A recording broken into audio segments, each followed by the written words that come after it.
ಎಲ್ರಿಗೂ ನಮಸ್ಕಾರ. ನಿಮಗೆಲ್ಲ ಗೊತ್ತಿರೋ ಹಾಗೆ ತುಂಬ ಸೆನ್ಸಿಟಿವ್ ಸಿಚುವೇಶನಲ್ಲಿ ಇಡೀ ದೇಶ ಇದೆ. ಇಂಡಿಯಾ ಪಾಕಿಸ್ತಾನ ನಡುವೆ ತುಂಬ ಸೆನ್ಸಿಟಿವ್ ಆದಂತಹ ಒಂದು ಸಿಚುವೇಶನ್ ಕ್ರಿಯೇಟ್ ಆಗಿದೆ.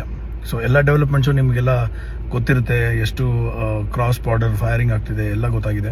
ಬಟ್ ಒಂದು ರಿಕ್ವೆಸ್ಟ್ ನನ್ನ ಕಡೆಯಿಂದ, we have to stand by our nation, we have to stand by our arm forces, we have to stand by our leaders who are going to take proper decisions.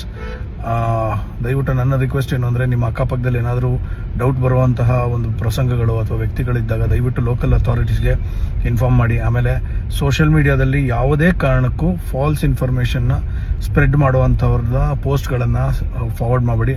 Only official ಅಕೌಂಟ್ಸಿಂದ ಏನು ಬರುತ್ತೆ ಅದನ್ನು ಮಾತ್ರ ನೀವು follow ಮಾಡಬೇಕಾಗಿರೋದು ತುಂಬ important. ಯಾಕಂದರೆ ಇದು wrong information ಕೊಡ್ತಿರೋದು ಹಲವಾರು ವಿಚಾರಗಳಿಗೆ ಕಾರಣ ಆಗ್ಬೋದು, ಪ್ಯಾನಿಕ್ ಆಗ್ಬೋದು ಅಥವಾ ಎಂಡೇಂಜರ್ ಮಾಡಿಸ್ಬೋದು, ಯಾವುದೇ ಇದ್ರೂ. ಆಮೇಲೆ ಯಾವುದೇ ಪೋಸ್ಟ್ಗಳು ಬಂದಾಗ ಅದನ್ನು ಚೆಕ್ ಮಾಡದೆ ದಯವಿಟ್ಟು ಫಾರ್ವರ್ಡ್ ಮಾಡಬೇಡಿ. It is a very very important situation.